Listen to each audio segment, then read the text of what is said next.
Bonjour à tous, chers fans de hockey junior. Bienvenue à un autre épisode du balado aux quatre coins. C'est chargé aujourd'hui. On va parler de la dernière séquence de la saison avec Alex Régimbal. Il reste plus ou moins une quinzaine de matchs à toutes les équipes de la Ligue. Il y a des positions au classement à se jouer dans le haut, dans le milieu, un peu partout. Il y a des courses également aux statistiques très intéressantes. Alors, on parle de tout ça avec Alex. Et je parle de courses aux statistiques. Le deuxième meilleur marqueur du circuit, Félix Lacerte des Cataractes de Shawinigan, va également se joindre à l'émission un peu plus tard. Vous êtes tout nouveau ici pour la première fois, peu importe, vous revenez, c'est pas encore fait. Abonnez-vous à la chaîne YouTube de la LHJMQ. Je vous rappelle également qu'on est disponible sur toutes les bonnes plateformes de balado-diffusion. Allons maintenant s'entretenir avec Alex. Et ça fait longtemps qu'il n'était pas passé au balado, alors je suis très heureux aujourd'hui de son grand retour, appelons ça ainsi. Alex Régimbal, comment vas-tu? Je vais bien, grand retour après la grande finale du Super Bowl. Hey, ça me fait vraiment plaisir de venir jaser avec toi. Tu sais à quel point j'aime ça le faire avec toi. Ça a été débordant d'activités dans les derniers mois pour moi, mais c'est une des choses que j'aime le plus faire, des entrevues. Tu sais, j'ai fait de la radio pendant un bon bout. J'ai un podcast aussi. Fait que c'est toujours une de mes activités préférées, mais parfois, on choisit les dossiers à prioriser. Puis comme il y a d'autres gens qui sont très compétents pour le faire, des fois, on fait appel à David ou Raph, mais ça me fait absolument plaisir de venir jaser avec toi cette semaine. C'est bien beau tout ce que tu as dit. Ceci étant dit, grande finale du Super Bowl. Non, finale du Super Bowl. Voilà, c'était le commentaire éditorial sur le Super Bowl aujourd'hui. Alex, on a beaucoup à jaser. Là, on entre dans le dernier droit. Il reste à peu près plus ou moins une quinzaine de matchs aux équipes de la Ligue là, avant d'entrer en éliminatoire. Il y a beaucoup de sujets. Je veux qu'on commence un peu sur le plan individuel. Justin Carbonneau ne finit plus de ne pas dérougir. Il est le premier à atteindre le plateau des 40 buts cette saison dans la Ligue. Il lui reste 15 matchs maintenant pour atteindre le plateau des 50. L'an dernier, il l'a frôlé, il l'a tout juste manqué. Et c'est drôle, je me souviens, Justin était passé au balado. Il venait de récolter, je pense, un tour de chapeau en une période. Il y avait quelque chose comme 6 buts en 4-5 matchs à ce moment-là. Puis tout semblait se diriger vers une saison de 50 buts pour lui. Là, finalement, il était passé tout près. Je suis convaincu que cette année, Justin, là, il l'a dans le viseur. On le connaît, c'est un gars qui a des objectifs, c'est un gars qui a des attentes très élevées envers lui. Il frôle le but par match cette saison. Ce n'est pas une erreur, ce que je viens de dire. Il frôle le but par match. S'il n'avait pas eu camp de la LNH et tout ça, probablement qu'il aurait peut-être déjà atteint le plateau des 50 buts. Alors, Justin qui renchérit sur une belle année pré-repêchage LNH en persistant et signant au sein de cette belle formation de l'Armada de Blainville-Boisbriand. Il commence même, là, d'ailleurs, là, à prendre vraiment une avance sur le championnat des buteurs. Mais quand même qu'on ne voudrait pas parler de Justin Carbonneau, ça en est impossible. D'un, il a une personnalité de feu, là. Ce gars-là, c'est une machine à caméra et à clip, et visiblement, c'est aussi une machine à scorer des buts, là, pour utiliser l'expression. Euh, Honnêtement, je pense que le 50, là, peut-être que lui ne le dira pas publiquement ou ouvertement, là, question de, en bon français, de ne pas se jinxer, mais je pense que c'est définitivement un objectif qu'il veut atteindre parce que c'est quand même marquant. Hein, ça reste là, un chiffre qui marque l'imaginaire des Québécois, qui marque l'imaginaire du hockey, ce fameux 50-là. Puis ce qui est impressionnant, ce qu'il faut garder en tête aussi, c'est que dans les dernières années, on a réduit aussi le nombre de Ouais. matchs. Alors, pour 50 buts-là, il est peut-être un peu plus significatif et c'est intéressant parce que bon, il a vraiment ouvert la machine et c'est pas pour rien là, que les Blues ils l'ont signé au début de la saison. C'est un gars qui est signé NHL, qui, écoute, je gagerais un petit montant là, que ce gars-là puisse éventuellement jouer dans la Ligue nationale de hockey. Il a la grandeur, il a le tir. Quel tir il a, Justin Carbonneau.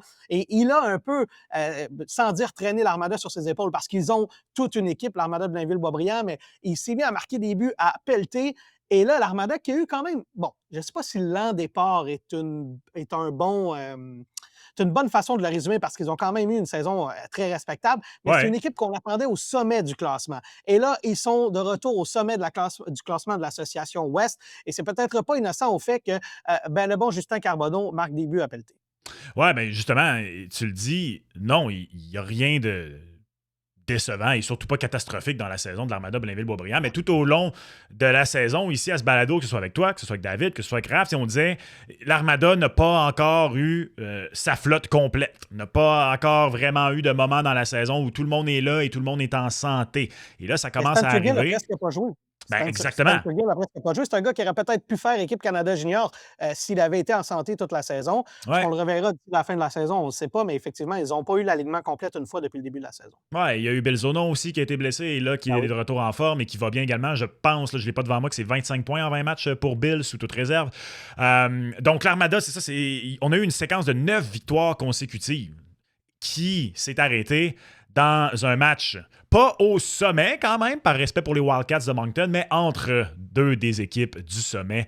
Une belle rencontre entre l'Armada de Blainville-Boisbriand et les Saguenay de Chicoutimi. En plus, les deux équipes, là, il y a eu un duel aussi à l'intérieur du duel entre Will et Lucas, bien sûr, Lucas Beckman. Lucas Beckman a été phénoménal dans cette rencontre et d'ailleurs, les deux maintenant portent leurs deux nouvelles jambières dont ils nous ont parlé au récent épisode. Fin de la parenthèse. C'était vraiment excitant. Ben oui, mais non, mais il faut.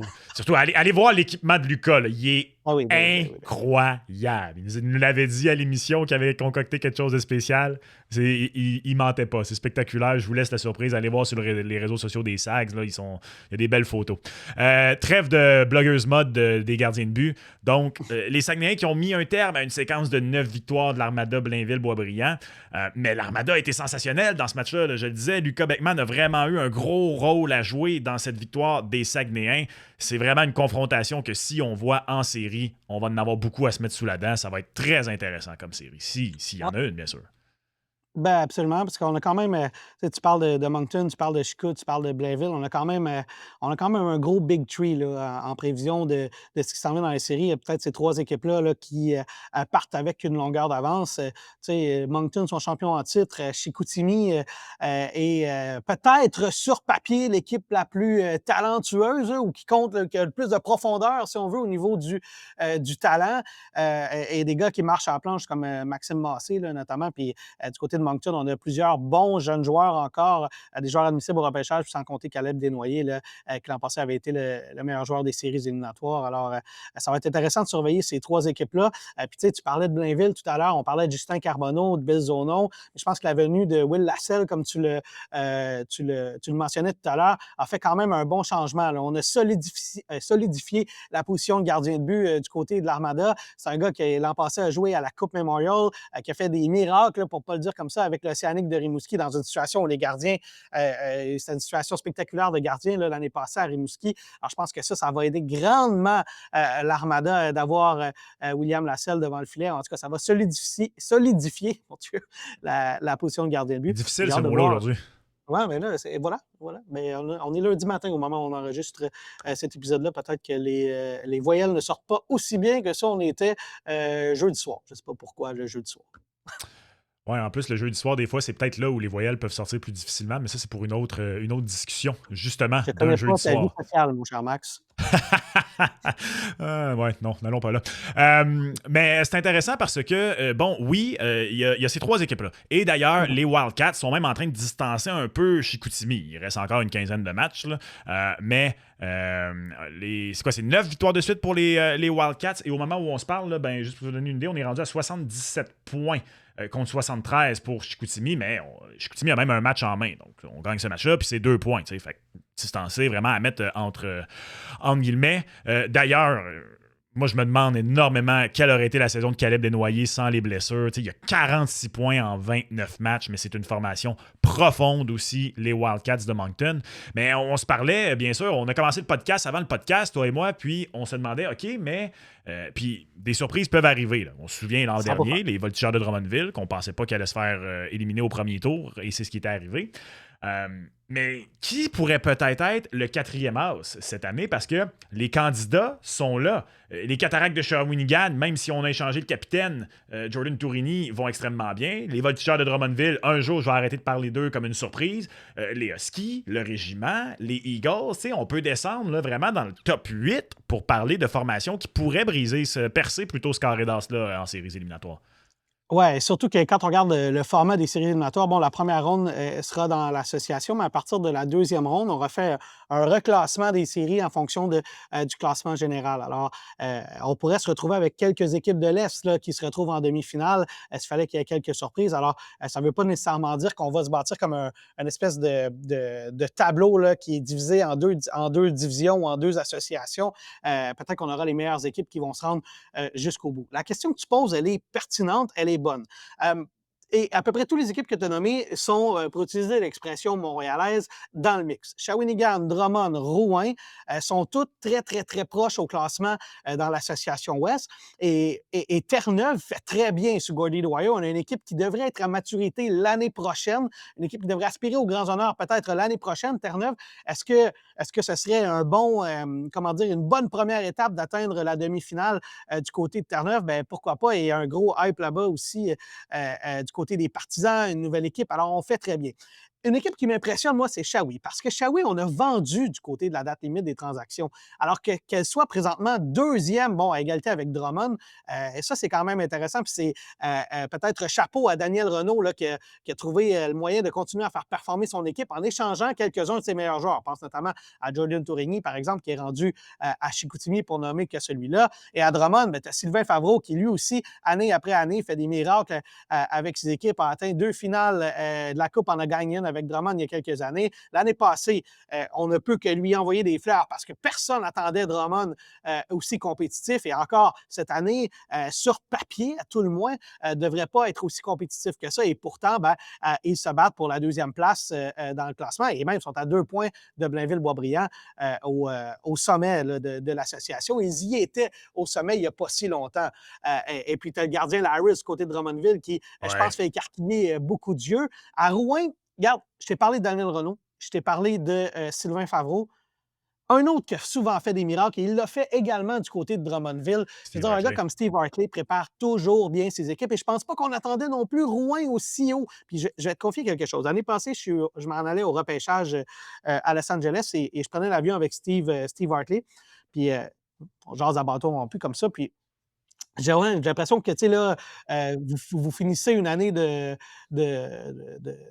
où vous aspirez aux grands honneurs, là, ça devrait être un peu plus compliqué. Il dit, Alex, on va être meilleur que tu penses. Et force est d'admettre qu'il avait raison parce qu'eux aussi, Rouen, sont dans la course pour ben, terminer non seulement deuxième ou troisième, mais pourraient très bien aspirer à être premier à la fin de la saison. Bon, est-ce que ce sera le cas? On verra. Là, Blainville est sur une lancée Ouais. assez phénoménale pour l'instant. Mais il reste qu'il y a comme plusieurs équipes là, dans l'Ouest, en tout cas, qui pourraient aspirer au quatrième house et du côté de Terre-Neuve, peut-être même Cap-Breton qui pourrait se faufiler Ouais. dans les meilleures équipes du côté de la demi-finale. Enfin, ce qui est certain, là, c'est que la fin de saison, ça va être vraiment cool à voir. Si tu es un partisan de la GMQ, c'est un partisan de hockey en général. D'un, est-ce que Blainville et Carbonneau vont faire 50 buts et terminer au sommet de la division? Quelle sera la quatrième, peut-être meilleure équipe? Est-ce qu'il y aura des surprises? Pour vrai, on s'enligne pour une méchante fin de saison intéressante pour tous les fans de hockey junior au Québec. Et à ne pas négliger l'importance pour Saguenayens ou Wildcats de terminer premier. Bon, je veux absolument pas manquer de respect à l'Armada de Blainville-Boisbriand. Ils peuvent définitivement gagner le titre de saison régulière. Ceci étant dit, c'est que on est quand même déjà rendu à 11 points des Wildcats qui ont un match en main sur l'Armada. Et ben, c'est que quand tu regardes les séquences de ces équipes-là, ben, malgré une fiche de 9 victoires, une défaite à ses 10 derniers matchs, l'Armada de Blainville-Boisbriand ne fait aucun gain sur les Wildcats parce qu'eux aussi ont une séquence de 9 victoires à leurs 10 derniers matchs. Donc, on peut quand même mathématiquement se permettre de dire que ça commence à ressembler à un duel à finir entre Chicoutimi et les Wildcats. Et bien justement, tu l'as dit, à partir du deuxième tour, le reclassement fait en sorte que peu importe laquelle de ces deux équipes-là terminerait premier, fort probablement risque d'éviter l'Armada en demi-finale, ce qui est non négligeable. Après ça, bien sûr, encore une fois, beaucoup de choses peuvent arriver, là, mais ça, c'est un très, très gros avantage qu'on pourrait se donner chez ces formations-là. Si tu es Blainville, la seule chose que tu ne veux pas voir arriver dans ton tableau des séries éliminatoires, c'est Sherbrooke. Parce que ça a été très compliqué dans les dernières Oui. années contre Sherbrooke. Et, et, En même temps, et, ce serait le temps d'exorciser les démons. Là. ben, C'est quoi, c'est une belle 3 ans de façon suite, de je pense, dire. qu'on s'affronte? Il me semble que c'est 3 ans de suite qu'on s'affronte. C'est au moins 2.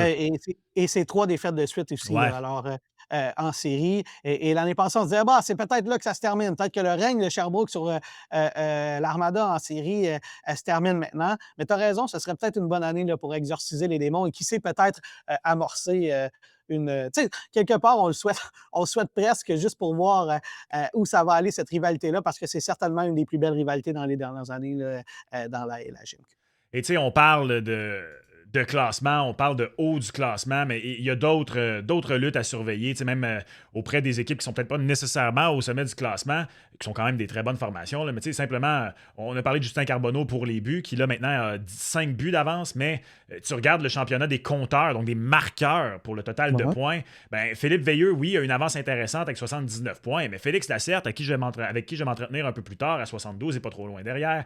Justin Larose, lorsqu'il était passé en entrevue au début de la saison, disait que pour lui, c'était les 100 points qu'il visait cette année. Ben, avec 14 matchs, il lui en manque quand même une trentaine de points. Est-ce qu'il peut réussir à finir la saison complètement en feu et atteindre le plateau des 100 points? Thomas Verdon également, un autre vétéran de la Ligue qui connaît une très très bonne saison. Ça aussi, c'est le genre de choses qu'on va pouvoir surveiller là, d'ici la fin de l'année dans les courses individuelles pour les divers prix. Franchement, ce que je retiens dans ce que tu as dit, c'est que c'est excitant cette fin de saison-là.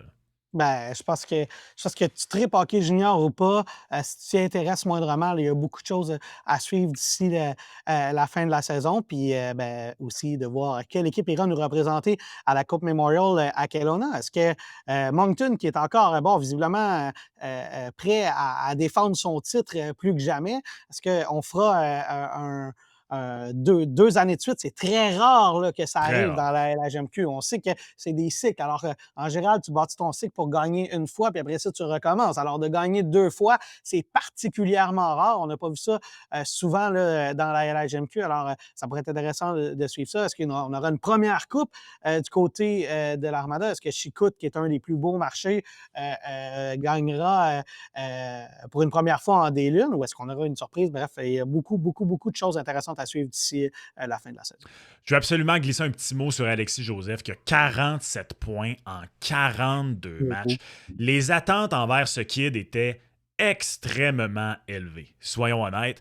Et il les rehausse. Il rehausse les attentes envers lui, je trouve, cette année. Ce qui m'impressionne le plus d'Alexis, c'est que je trouve qu'au sein de la saison, il s'est beaucoup amélioré. Tu vois la progression entre le début de la saison et maintenant.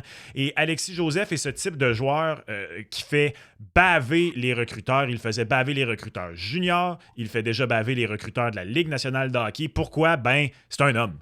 Bon, c'est un kid, là. Je veux dire, puis on l'entend parler, puis il passait à l'émission, puis c'est un babyface et tout ça, mais j'étais là au repêchage, je l'avais interviewé au repêchage, puis je l'ai vu s'approcher, puis j'étais comme, oh my God, ça, c'est un visage d'enfant sur la charpente d'un homme. Je sais pas si toi, Ah je sais ouais, que tu côtoies plus les familles, là. il est Je pense que ses bâti. parents sont les deux policiers, si je me trompe pas, qu'il m'avait raconté. Alors, probablement que la forme physique roule dans la famille, là, mais tu comprends pourquoi. Il y a clairement des bonnes gènes. Mais quelle saison! Quelle saison pour Alexis Joseph. Et j'ai très, très hâte de le suivre l'an prochain parce qu'il va faire courir les foules. On le dit un peu à mots couverts en ce moment parce qu'on veut protéger les kids, là, mais on commence à parler de lui comme un potentiel premier choix au total Mhm. en Il y en a 2027 dans énormément. la Ligue. Et tu sais, c'est la difficulté des fois pour des phénomènes comme lui, tu sais, c'est que il y a beaucoup d'étapes et de cases à cocher. Puis, tu sais, c'est difficile. Les projecteurs sont sur lui, puis il arrête pas de cocher les étapes. Tu vois qu'il est bien entouré. Il est au sein d'une très, très bonne organisation à Saint John. Quelle belle saison pour Alexis Joseph. Puis tu sais, je pense qu'il y a une chose que les gens, euh, bon, on parle souvent des espoirs comme ça, puis là, ça fait quelques années de suite qu'on a des joueurs à 16 ans qui fonctionnent très bien, Caleb Desnoyers notamment, mais c'est rare les joueurs de 16 ans qui dominent dans la LHMQ. C'est rare un joueur de 16 ans qui est au-dessus d'un point par match. C'est rare un joueur de 16 ans comme Alexis Joseph qui est, qui est le meilleur marqueur de son équipe à 16 ans. C'est une ligue de 19 à 20 ans. Regarde le classement. Tu as des gars comme Justin Larose, comme Maxime Coursol, qui sont des joueurs de 20 ans qui sont dans le sommet du classement. C'est des joueurs qui ne sont pas repêchés, ça. C'est des joueurs qui n'ont pas le niveau de talent, puis je ne veux rien leur enlever, mais que celui d'Alexis Joseph, mais ils sont dans les meilleurs marqueurs de la ligue parce que, bon, ils sont plus vieux, sont plus matures physiquement, ils se sont développés de façon plus longue, si on veut, dans le hockey. Alors qu'un joueur de 16 ans qui arrive à peine dans la ligue soit aussi dominant, c'est sûr que c'est exceptionnel. Puis je veux dire aussi une chose, et je t'annonce en primeur, on va faire un reportage prochainement sur Alexis Joseph, mais on ne parlera pas tant de hockey. On veut parler à quel point il est bon à l'école. Et Oui, ça, ben, hein? ça peut faire une méchante différence parce qu'il est un élève exceptionnel à l'école. Alors le gars, c'est un potentiel, je ne peux pas mettre trop de pression, mais regarde, il y en a qui l'ont dit. C'est un Ouais. potentiel premier choix au repêchage dans la Ligue nationale de hockey. C'est un étudiant exceptionnel. Sa saison à 16 ans, il est le meilleur marqueur. Là, tu es en train de te dire, ben, Colin, le plafond de ce gars-là, il est haut, là, très haut. Puis c'est un bon, c'est tellement un bon Jack, comme on dit, là, les quelques entrevues que j'ai fait avec lui, il est toujours super le fun. C'est pas le gars le plus éclaté en entrevue, là. Oh, il n'a que 16 ans, mais il reste que c'est une méchante bonne personne. Il faut rendre beaucoup de crédit à Alexis Joseph parce que c'est vraiment exceptionnel ce qu'il fait à seulement 16 ans. Ouais, c'est important quand tu as dit il est meilleur marqueur de son équipe. Tu sais, il profite pas d'être au sein d'une équipe, entre guillemets, pactée. Il a quoi? Il est à égalité avec Olivier Gros, mais il a 6 matchs de moins de jouer qu'Olivier Gros. Parce que bien sûr, il était allé au Mhm. championnat des moins de 17 ans, Alexis, ou des moins de 18 ans, pardon, où il a dominé complètement. Non, j'ai dit c'était moins de 17 ans au début de l'année, le tournoi où il a gagné avec Canada Rouge. OK. Alex, je veux, avant de se laisser aller, qu'on revienne sur le documentaire que tu as réalisé et qui est disponible. Si vous n'avez pas encore été écouter ce documentaire, allez-y. À la fin de cet épisode, continuez sur les plateformes de la LHJMQ et allez écouter ce documentaire. Écoutez, il est disponible sur la page YouTube de la Ligue, il est disponible sur la page Facebook. Tu as eu un accès privilégié à Caleb Desnoyers l'an dernier lors du repêchage de la LNH, où bien sûr Caleb a été repêché 4e au total par Mhm. le Mammouth de l'Utah. C'est pas parce que tu es devant moi, là, c'est franchement un documentaire qui n'a rien à envier à des documentaires sportifs que vous pouvez écouter sur des grandes plateformes québécoises. Là, il est de très, très, très grande qualité. Et on découvre vraiment ce qui rend Caleb Desnoyers un joueur si exceptionnel. Tu sais, Caleb, dans toute son année de repêchage l'an dernier, d'abord, il n'a jamais cessé de grimper au fil du processus. Et souvent, moi je le dis souvent, je ne suis pas un expert en espoir. Pour parler des espoirs, je fais mes devoirs, puis je vais beaucoup lire ce que des gens qui s'y connaissent plus là-dedans que moi vont dire. Et on notait souvent que peut-être qu'offensivement, pour un très haut choix au repêchage, il ne va pas se développer comme le joueur de centre le plus offensif dans la LNH, mais c'est un gagnant. Tu lisais les articles anglais, l'anglophone, les gens disaient, genre, les gens gravitate towards him, c'est un leader né et tout ça. Et je trouve que dans le documentaire que tu as fait, ça transparaît énormément. Tu comprends ce qui rend ce jeune joueur-là sensationnel. Puis je pense qu'en plus, tu as eu accès là, à beaucoup de behind the scenes, si vous me passez l'anglicisme, là, Mhm. tu peux même aller un peu plus loin là, que dans le documentaire là, avec ce que tu as eu la chance de voir là-dedans. Là. Ben, de un, merci. Ça me touche sincèrement là, ce que tu dis parce que tu sais, j'aime jaser avec toi, j'aime faire du sport, j'aime faire de la radio, des podcasts, ça. Mais raconter ces histoires-là, c'est mon vrai trip. Là. Tu sais, c'est vraiment ça que j'aime. Puis je remercie Marty, puis Étienne qui ont travaillé un peu avec moi, David, puis et Raphaël. Mais pour l'essentiel, c'est un travail où je suis avec ma caméra seul dans les coulisses. Là. Alors, et je raconte l'histoire. Alors, ça me touche vraiment beaucoup que tu aies aimé ça. Puis je sais aussi, pour te connaître un peu, que tu tripes sur ce genre d'affaires-là, tout comme moi. Alors, merci. Puis oui, j'invite les gens à aller le voir parce que je pense sincèrement que non seulement vous allez découvrir un jeune homme, mais une famille d'hockey exceptionnelle parce que quand je raconte ce genre d'histoire-là, euh, je raconte toujours l'histoire du joueur, mais c'est toujours une histoire de famille. Il n'y a pas beaucoup de joueurs qui se rendent là, pour ne pas dire pas, qui ne se rendent pas à ces niveaux-là sans un entourage qui se tient. Parce que ces joueurs-là ont des vies de fous et ça prend un entourage pour les aider pour toutes sortes d'autres affaires, ne serait-ce que d'un point de vue émotionnel, là, pas juste les parents qui vont leur conduire à l'aréna le matin. Et sincèrement, de mémoire d'homme, je ne pense pas qu'on ait eu accès à les coulisses d'un repêchage avant, pendant, puis après, aussi je ne sais pas si intrusive est le bon mot, mais En on n'a profondeur. jamais eu en profondeur, ouais, Ouais, c'est la ouais. meilleure façon de le définir. Moi, c'est ce que Je je me pense qu'on suis n'a jamais dit. eu autant de profondeur sur les coulisses d'un repêchage de la Ligue nationale de hockey. On est avec lui dans les minutes avant le repêchage. On est avec lui. J'avais ma caméra fixée sur lui, tous les choix avant lui. Et puis, je peux peut-être te raconter une anecdote parce que la raison pour laquelle on a un inside access, pour le dire comme ça, dans les coulisses, c'est-à-dire tout le parcours qu'il fait après être repêché. Et ça, c'est rare que vous voyez ça. Très, très rare. Je ne me souviens pas Ouais. de l'avoir vu au Québec. Euh, il est en train de faire une entrevue avec Renaud Lavoie. Ouais. Et puis, moi, je m'installe avec lui, puis je prends ma caméra, puis je filme les coulisses, si on veut. Il se lève de l'entrevue, il me fait signe, il fait viens-t'en. Et là, la sécurité de la Ligue nationale, j'ai juste avancé avec beaucoup de confiance, ils m'ont laissé passer. Et j'ai parlé avec, j'ai parlé avec Ça, c'est la Newton. preuve que rentrer et avoir l'air de savoir ce que tu fais, ça peut t'ouvrir beaucoup de portes. Ben, c'est sûr que j'imagine l'approbation du joueur qui dit viens-t'en, Aussi, ça a aussi. dû aider là, à ce que j'ai l'air moins suspect. Et là, après ça, j'étais avec l'équipe de Utah, je leur explique que je suis en train de faire le documentaire. Est-ce que c'est correct que je vous suive pour les prochaines étapes? Puis ils m'ont dit ben oui, il n'y a pas de problème, on aimerait même avoir ton visuel. Alors, ça m'a fait plaisir. Ils ont fait eux-mêmes un autre documentaire et je leur ai fourni mon visuel aussi. Puis je l'ai suivi pendant les 3 heures qui ont suivi après son repêchage. Les entrevues, les signatures d'autographes. Et je peux vous dire qu'à la fin, là, Caleb, il avait hâte d'aller rejoindre sa famille. Puis justement, ça culmine avec ce moment où ben, on est avec lui, avec sa famille. Puis je remercie la famille Desnoyers et la famille de La Liberté qui m'ont offert un accès vraiment monstrueux, là, pour vrai. Puis c'est toujours un peu délicat parce que tu veux pas que tu veux pas devenir le moment, tu sais, tu veux que ce moment-là reste pour la famille parce qu'eux autres, ils ont à le vivre, mais en même temps, tu sais, ça fait des souvenirs pour eux autres. Puis moi, j'essaie toujours de pas trop m'imposer. Tu sais, je laisse la famille me donner ce qu'ils veulent parce que justement, tu veux que ce moment-là reste un moment de famille et non pas un moment de télé, si on veut. Mais ils ont été vraiment incroyables. Puis je pense qu'il y a beaucoup d'émotions dans ce documentaire-là. Caleb m'a dit honnêtement, Alex, tu me l'as fait revivre. J'ai revécu les mêmes émotions. Puis je pense que c'est la façon de le voir. Tu sais, vous savez qu'il a été repêché 4e au total.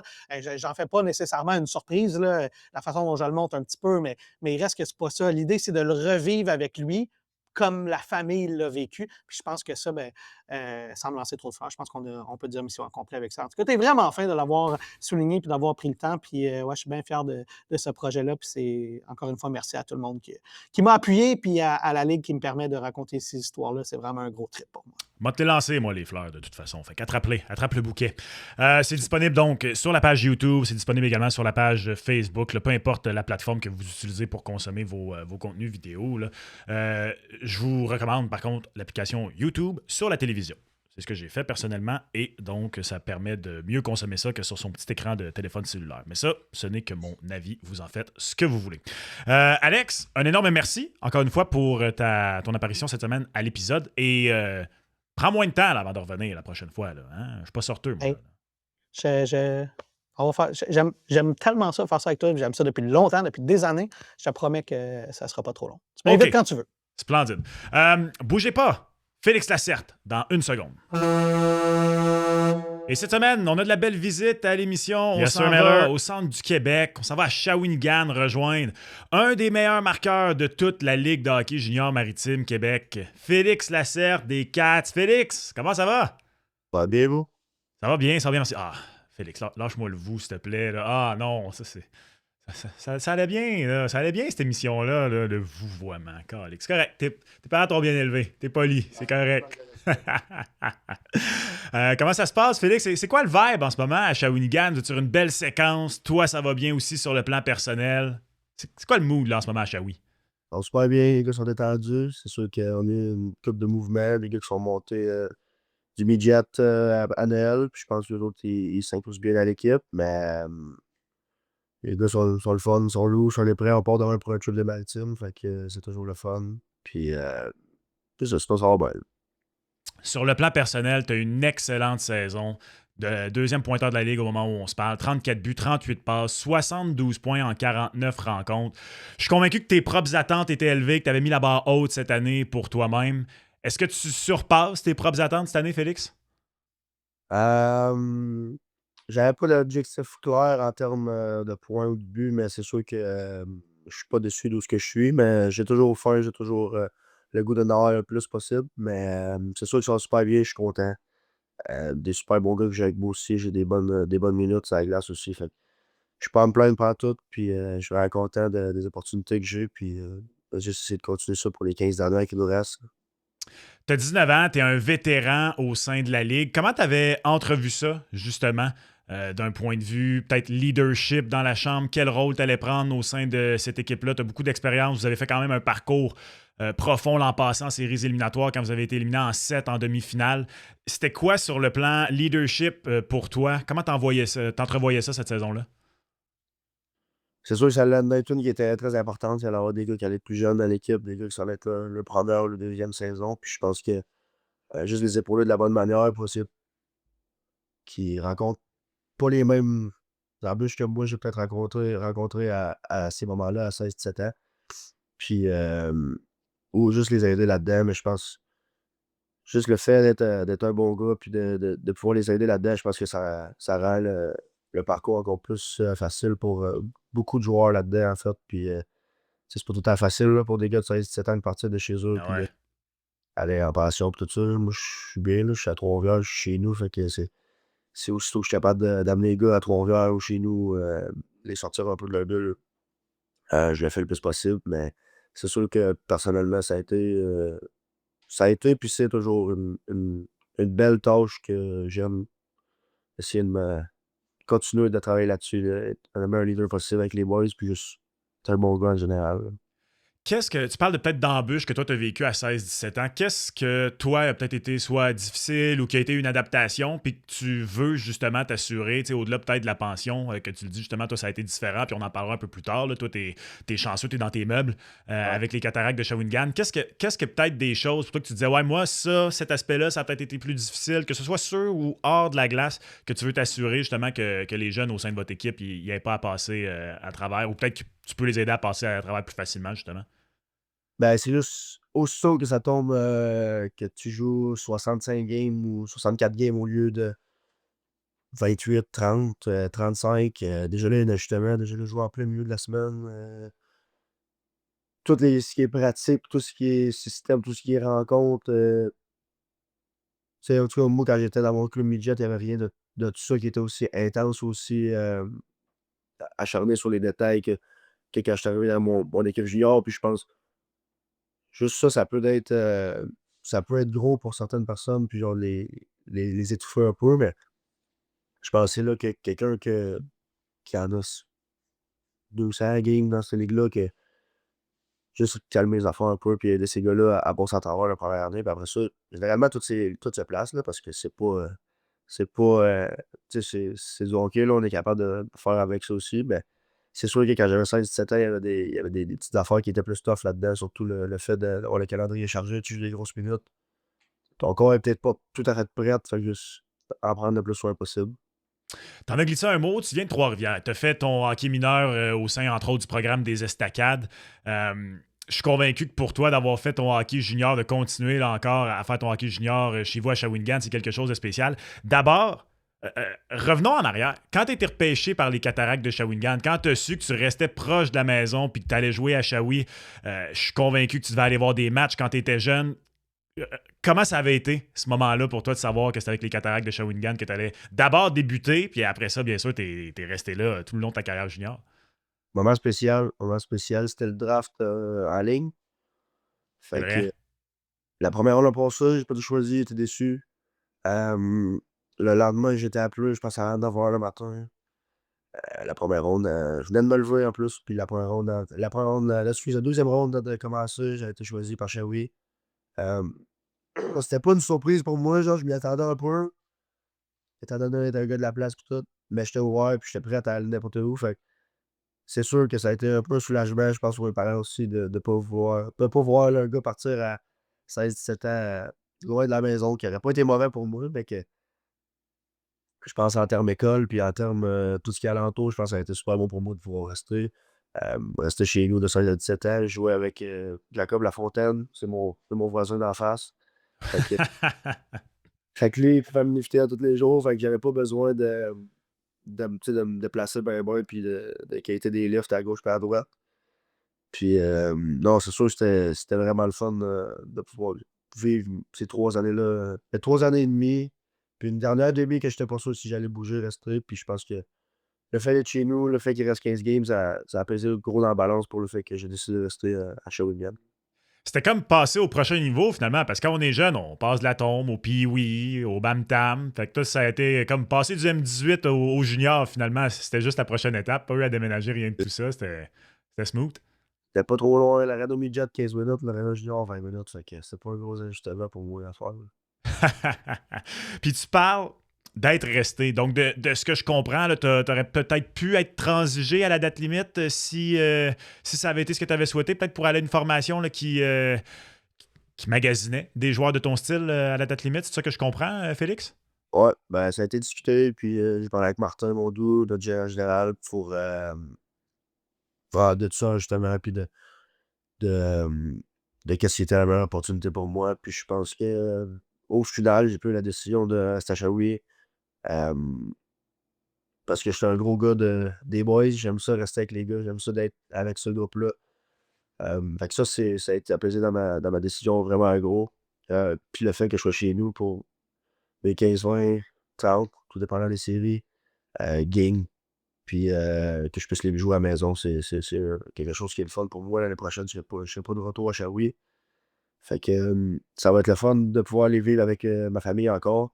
Le dernier stretch, puis juste pouvoir tout aussi aider les gars, puis leader cette équipe-là. Je pense que c'est ça que je disais à Martin, je veux leader cette équipe-là au prochain niveau. Puis je pense que c'est la bonne décision que j'ai prise. Là. Je regarde zéro depuis que je suis resté. Wow, wow, bravo, bravo. Pour vrai, je suis sûr que c'est des décisions difficiles, puis t'entendre en parler comme ça, là, c'est le fun, c'est inspirant. Je suis convaincu pour plusieurs jeunes qui entendent ça. D'avoir porté ce chandail-là, justement, au final, tu l'as dit, donc on va en parler un peu plus tard, mais l'an prochain, tu vas faire le saut en NCAA. D'avoir été un joueur non seulement d'une équipe, mais de ton équipe, ça représente beaucoup pour toi. Tu viens d'en parler, mais c'est pas tout le monde qui ont cette chance-là. Puis en plus, tu le fais en prenant de plus en plus un rôle important à chaque année. Tu as eu la chance au moins de vivre un long parcours éliminatoire. On vous en souhaite un deuxième long également cette année. Tu as eu l'expérience complète ou presque finalement avec les Cataractes de Shawinigan. J'imagine que tu es très fier du parcours que tu as fait jusqu'ici. 100%. C'est sûr que du moment que j'allais voir les games, quand j'étais plus jeune, j'allais à l'Arena, on faisait il y avait une affaire que les Cats offraient dans ce temps-là, un forfait. C'était ta fête, t'allais en bas dans le salon, tu checkais le warm-up, t'allais visiter la chambre, tu prenais une photo avec ton joueur préféré. Dans ce temps-là, on prenait des photos avec les gars comme Samuel Girard, Anthony Beauvillier, Alexis Daou. Fait que tu sais, ça fait longtemps, mais je pense que le fait que ça soit rendu à moi et que je puisse le vivre chez nous, ça a juste été de quoi de super. Là. Je peux pas rien demander de mieux que ça, honnêtement, en termes de qualité de vie dans mon junior. C'est en plus. Là. Tu as parlé des discussions que tu as eues avec Martin Mondou, avec l'équipe à l'approche de la date limite des transactions. Il n'y a pas eu beaucoup de transactions au sein de votre équipe. Il y en a quand même eu une grosse. Il y a Jordan Torini qui est passé au Sags. Tu as joué 3 ans et demi avec Jordan. Comment tu as vécu ça? C'est quoi peut-être les discussions que tu as eues avec lui puis de voir le capitaine quitter comme ça? C'est sûr, c'est le genre de choses auxquelles on s'attend. On sait que ça arrive, mais quand même, tu as vécu un beau parcours là, avec Jordan ces dernières années. Ouais, écoute, ça a été tough. Tu sais, quand t'as un gars, ça fait 4 ans et demi qu'il est dans l'organisation, c'est. Puis il a gagné là en plus. Ouais. Il est attaché, ça fait 2 ans qu'il est capitaine.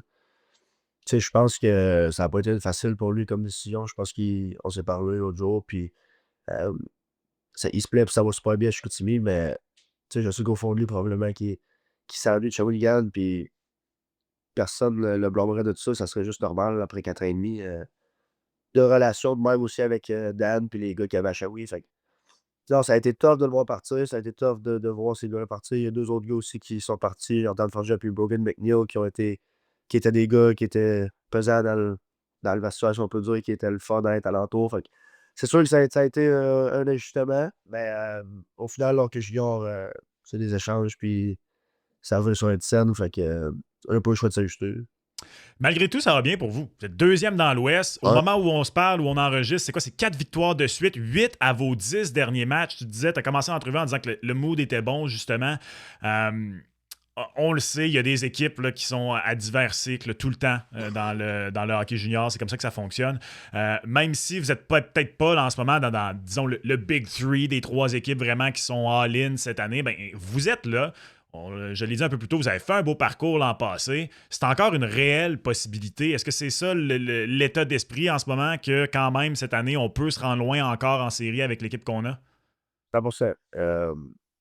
Depuis le changement de règles, je pense qu'il y a de moins en moins de cycles, ou les cycles sont de moins en moins longs. Fait que je pense que tous les clubs sont de plus en plus compétitifs. Il y a moins d'équipes qui font un gros push, je pense, puis qu'après ça, c'est vraiment un 2-3 ans vraiment tough avant de revenir au top. Je pense aux équipes comme Drummond, Victo, Sherbrooke, qui sont vraiment plates à jouer, mais que si tu te fies à où ce qui était censé être dans leur cycle, tu aurais censé être vraiment, vraiment dans le fond du classement. Puis Drummond est probablement encore au premier de notre division de quoi de même. Là, fait que, c'est sûr que tout est possible. Tous les clubs sont battables dans ce club-là, puis tu es prêt à te faire battre, puis tu es prêt à battre à tous les soirs dans cette ligue-là, là, surtout dans la saison quand tu en joues 67. 64? Ouais. Puis, 64 maintenant, ouais. puis c'est ça. Fait que je pense que tous les clubs sont des bons clubs, mais je pense surtout que, oui, c'est sûr, le fait d'avoir des jeunes aussi, ça, petit dague de fraîcheur, ça peut pas aider. Ça peut pas nuire, excuse, puis on va faire un push jusqu'au bout. C'est drôle, tu as mentionné Victo, Drummond et Sherbrooke. Bien sûr, vous avez eu un bel événement avec ces 3 équipes-là cette année, la Coupe de la 55. Parle-moi de ton expérience. Comment tu as aimé ça, cet événement-là? Puis, tu sais, encore une fois, en plus, toi, ça doit être, c'était dans ton patelin. Tu as sûrement déjà été dans ces endroits-là. Puis là, d'être à l'hippodrome, mais pour un match extérieur. Puis vous, bon, c'était pas officiellement un match local, là, bien sûr, mais c'est tout juste à côté. Là. De toute façon, c'est là que tu restes, même si c'est à Shawinigan que tu joues. C'était comment, cet événement-là? Moi, les images, j'ai trouvé ça sensationnel. Même si c'était début de l'hiver, le paysage était incroyable avec la neige et tout ça. C'était comment d'affronter vos rivaux comme ça dans cette ambiance-là? C'était super le fun. Écoute, j'étais là au lancement de tout ça qui s'est fait, je pense, une semaine ou deux avant. Steve Turcotte a mis un travail exceptionnel là-dedans. Là. Il a vraiment été sa coche avec trois autres gars de toutes les équipes aussi.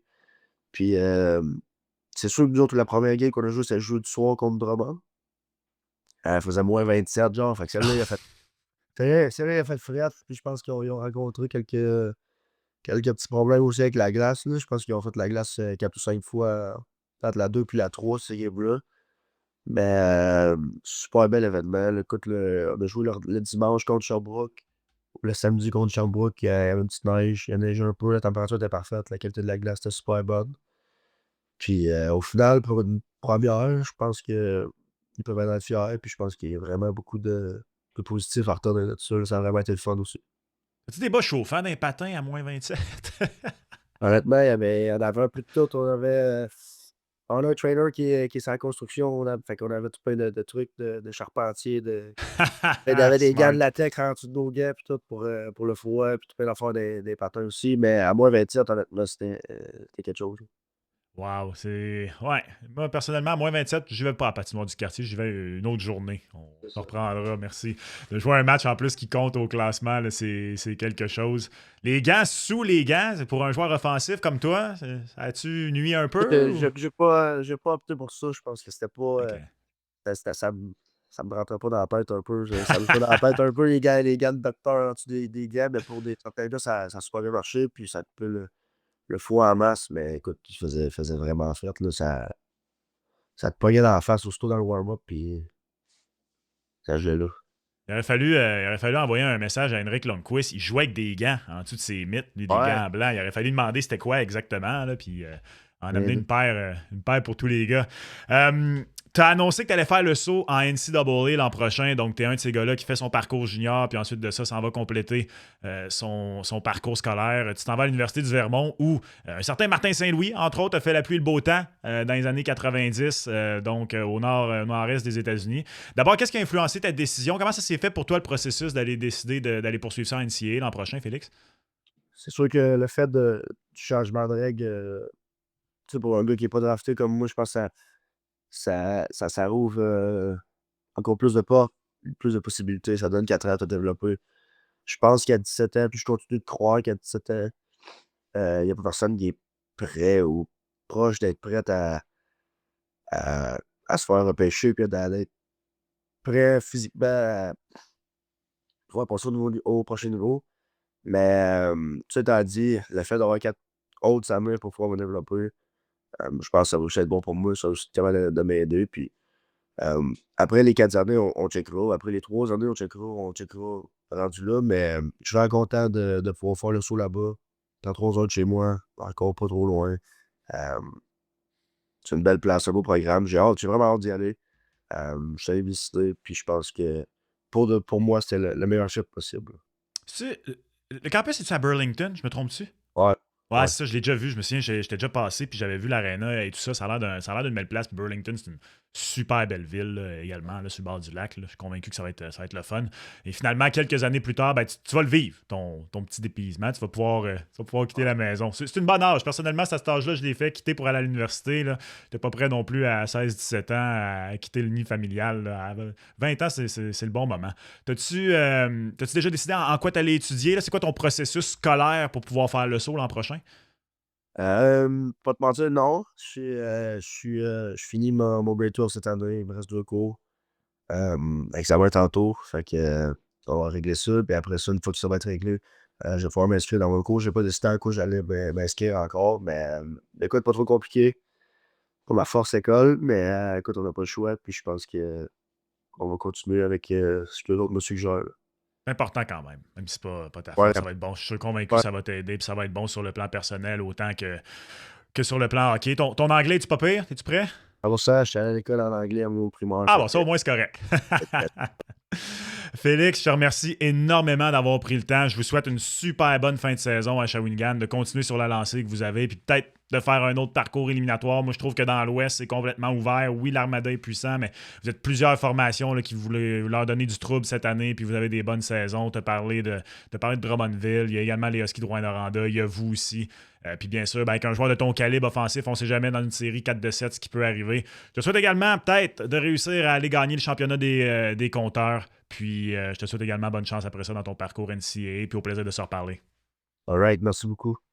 Félix Lacerte, des Cataractes de Shawinigan. Merci tout le monde d'avoir été là pour un autre épisode d'Aux Quatre Coins, le podcast officiel de la Ligue de hockey junior maritime Québec. On se reparle dans 2 semaines quand on va vraiment s'approcher de la fin de la saison régulière. Rendez-vous dans un amphithéâtre de la LHJMQ près de chez vous pour toutes les belles courses aux séries. Merci à Raph Doucet pour la coordination de cet épisode. Merci à Alex Régimbal pour sa participation. Félix Lacerte également pour son temps. Abonnez-vous à la page YouTube si ce n'est pas fait. Et on se reparle très bientôt pour un autre épisode d'Aux Quatre Coins. Merci tout le monde.